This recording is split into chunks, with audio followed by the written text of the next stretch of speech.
हौवा हिन्जावनि आथोन अंगनि फाराग बायदियै बायदि मासि बाहायनानै गोजोनलायनो नांगौ। अब्लासो हौवा हिन्जाव सानैबो गोजोनलायनायाव रंजानाय मोननो हायो।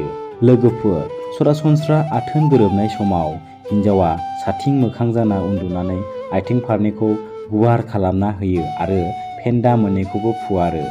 अब्लासो हौवाया बै फुवारना फेन्दा मोननैनि गेजेराव हाबना आथोनाव गावनि आथोनखौ फज'नो नांगौ। बे समाव हिन्जावनि सोलेरा गुरै जायो आरो हौवाखौ बिनि फेन्दानि गेजेराव लाखिनो नागिरो। लोगोफोर, गोरलै मासियाव नर्मेल आथोन गेलेनायाव हिन्जावा साथिं मोखां जाना उन्दुगोन आरो हौवाया बिनि सायाव थानानै आथोन अंग फज'गोन। बेखौनो गोरलै मासि बुङो। नाथाय लोगोफोर, जायनि आथोना गोलावद्राय आरो बै हिन्जावनि आथोना गुसेब, बिदिब्ला माबायदि पजिशनाव आथोन गेलेनांगौ? आरो जायनि आथोना गुसुं, जाय हौवानि आथोना नांगौबायदि गोलाव नङा एबा बिनि आथोना खान्दा आरो हिन्जावनि आथोना गुवार, बिदिब्ला बै हिन्जावा बै हौवानि आथोनजों गोजोनाब्ला माबायदि मासि, आसन, खायदा आयदा बाहायनांगौ बिनि सोमोन्दै नोंथांमोननो फारियै खिन्थालांगोन। लोगोफोर, नोंथांमोनखौ नाइजाया इउटुब चेनेलाव फिन खेबसे बरायफिननाय जाबाय।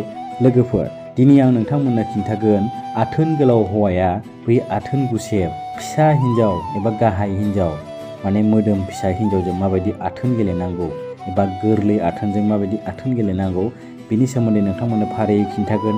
आरो नोंथांनि आथोना बै हौवानि आथोना फिसाब्ला, खान्दाब्ला आरो हिन्जावनि आथोना गुवारब्ला, बै हिन्जावा माने आथोन हाबनाय बायदि मोनाब्ला, बेबायदि थासारियाव नोंथाङा माबायदि आथोन गेलेनानै हिन्जावखौ गोजोन होनो हायो बेनि सोमोन्दै खिन्थागोन। फैदो बिदिब्ला दिनैनि भिडिअखौ जागायदिनि। लोगोफोर, गिबियावनो जाय हौवानि आथोना गोलाव आरो हिन्जावनि आथोना गुसेब, बिब्दियाव नोंथाङा माबायदि आथोन गेलेनांगौ बेनि सोमोन्दै नोंथांमोननो खिन्थानोसै। लोगोफोर, जाय हौवानि आथोना गोलाव आरो हिन्जावनि आथोना गुसेब, बिब्दि थासारियाव बिसोरो आथोन गेलेयोब्ला माबायदि पजिशनाव गेलेनांगौ? लोगोफोर, सेथियाव उत्पल्लक पजिशन, जायखौ आथोन बिगियान बिजाबाव उत्पल्लक पजिशन होनना बुंनाय जादों। बै पजिशनाव हिन्जावा एमाव उन्दुनानै जानजिनि सिङाव गांसे गान्दु लानानै फेन्दा मोननैखौ फुवारना साथिं दैखांगोन। बे मासियाव फिसा आथोनाबो फुलिना उथियो। बेखायनो बेबायदि पजिशनखौ उत्पल्लक मासि होनना बुंनाय जादों। लोगोफोर, नैथियाव प्रिस्मित्तक पजिशन। बे मासियाव हिन्जावनि आथिं थोंनैखौ हान्थुनिफ्राय साथिं दैखां आरो हानायमानि फेन्दा फारनैखौ गुवार खालाम, जाहाथे हिन्जाव आथोननि गिदिर गुस्थि मोननैया फारनैथिंबो थांनानै हांसोनि बिदै बायदि नुजायो। लोगोफोर, बिब्दि पजिशनाव गेलेयोब्ला आथोन गिदिर आरो आथोन गुसेबनि गेजेराव जोबोद मोजां गेलेनाय जायो। बै गेलेनायाव हिन्जावा खस्थ' मोना। लोगोफोर, थामथियाव इन्द्रनिक पजिशन।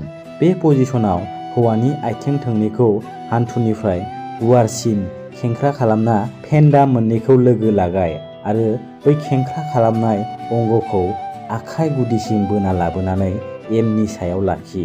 बे मासियाव आथोननि मोखाङा जेसेबां गुवार जागोन दि जोबोद फिसा आथोन गोनां हिन्जावाबो गोलाव जोला आथोन गोनां हौवानि लोगोआव आथोन गोरोबलायनो गोहो जायो। लोगोफोर, ब्रैथियाव सम्पुटक पजिशन। हौवानि आथोना हिन्जावनि आथोनाव हाबनायनि उनाव जुदि फेन्दा मोननैखौबो सेबना लाखिना एसे समनि थाखाय लोर सोर खालामनो होआ, अब्ला बेखौनो सम्पुटक पजिशन बुंनाय जायो। लोगोफोर, बेबायदि आथोन गिदिर आरो गोलाव हौवाया आथोन गुसेब हिन्जावजों आथोन गेलेलायोब्ला लोगो लोगो हिन्जावा हौवानि गोदनायाव हमना गोबाथुमनो नांगौ। लोगोफोर, बाथियाव नागबन्धक पजिशन। बे पजिशनाव हिन्जावा उनथिं बिखुं होनानै खायथिया जानानै उन्दु। हौवायाबो उनथिंनिफ्राय आथोनाव जोला आथोनखौ लासैनो फज'नो नांगौ। बिनि उनाव हौवाया उन्दुनाय बायदि थानाय पजिशनाव आथोन गेलेनो नांगौ।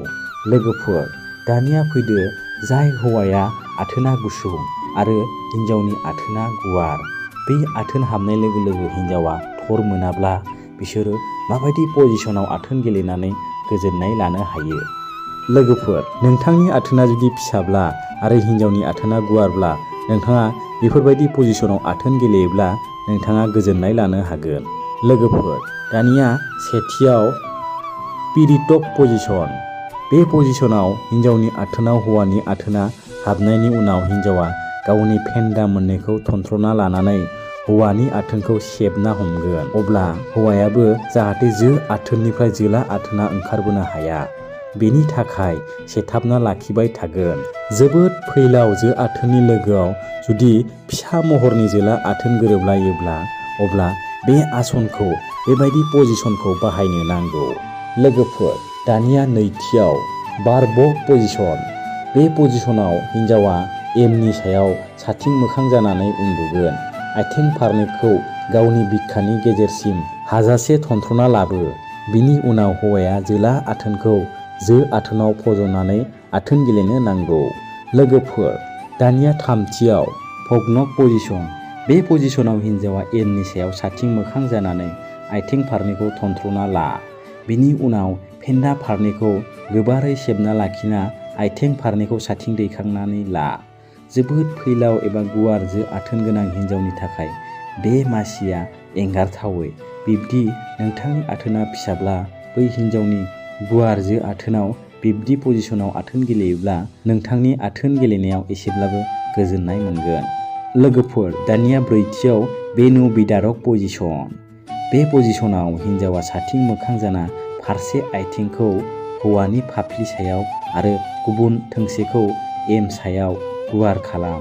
बिनि उनाव गुवार खालामनाय आथिंखौ फाफ्लि सायाव आरो फारसे आथिंखौ गाहायथिं नामायना हो।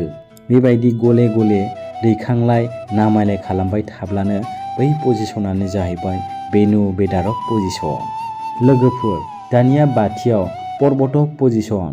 बे पजिशनाव हिन्जावा एमाव खुग्लुबना उन्दु। हौवाया गोबाथुमनाय खुदुमनाय आरिनि लोगो लोगो उनथिंनिफ्राय आजाय आथोनाव हौवा आथोन फज'। खायथिया जानानै उन्दुना थानाय अबस्थायावबो बे मासिखौ बाहायनो नांगौ। लोगोफोर, साथिं मोखां जाना उन्दुना थाब्ला हिन्जावखौ हौवानि सायाव लाखि। लोगोफोर, दिनैनि भिडिअ'आ बेखिनियानोमोन। जुदि नोंथांमोना भिडिअ'खौ नायनानै मोजां मोनदोंब्ला अन्नानै लाइक खालाम आरो बेफोरबायदिनो आथोन बिगियान बिजाब, जुवाननि लामा, हिन्दी आथोन बिगियान बिजाबनि आयदा खायदा गियान नांगौब्ला नोंथांमोना चेनेलखौ साबस्क्राइब खालामना ला आरो खाथियावनो थानाय बेल आइकनखौ बल थुना लाबानो जाबाय, जाहाथे गोदान भिडिअ लाबा नोंथांमोननिसिम सौहैयो।